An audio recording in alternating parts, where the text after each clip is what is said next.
O plenário do Supremo concluiu nesta quinta-feira a fase de sustentações orais no julgamento sobre a validade do marco temporal para a demarcação de terras indígenas.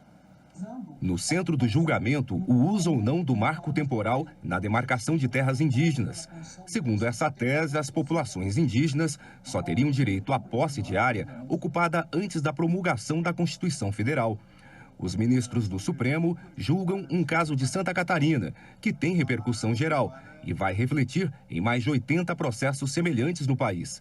A FUNAI questiona a reintegração de posse de uma área que é parte da reserva biológica do Sassafrás, confirmada pelo Tribunal Regional Federal da 4ª Região. O Estado argumenta que o local foi invadido pelos indígenas depois de 5 de outubro de 1988 e não considerar esse limite levaria a uma situação de insegurança jurídica. Os efeitos retroativos gravíssimos contra outros cidadãos brasileiros que já são atualmente em Santa Catarina, a 4ª ou 5ª geração daqueles primeiros colonizadores. Tirando a tese do marco temporal da nossa realidade constitucional, segundo o Instituto Pensar Agro, em estudo divulgado esta semana, levaríamos à demarcação de cerca de 30% do território nacional como terras indígenas.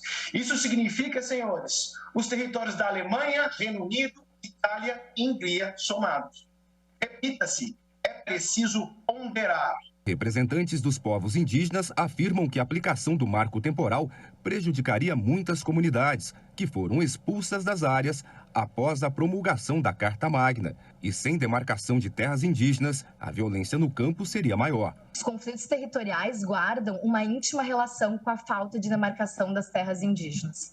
Dados do último relatório de violência contra os povos indígenas do Brasil, do CIMI, demonstram que casos de conflitos territoriais aumentaram 3 vezes nesses territórios em relação ao ano anterior. Foram 2 sessões plenárias dedicadas às sustentações orais das partes interessadas no processo e os chamados amigos da corte.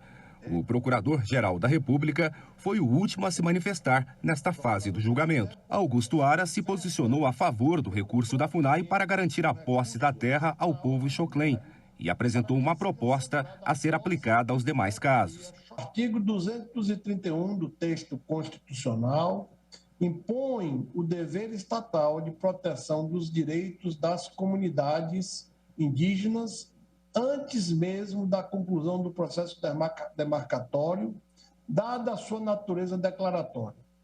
Por motivos de segurança jurídica, a identificação e delimitação das terras tradicionalmente ocupadas pelos índios há de ser feita no caso concreto, com a regra do tempus regit actum, aplicando-se a cada caso a norma constitucional vigente ao seu tempo.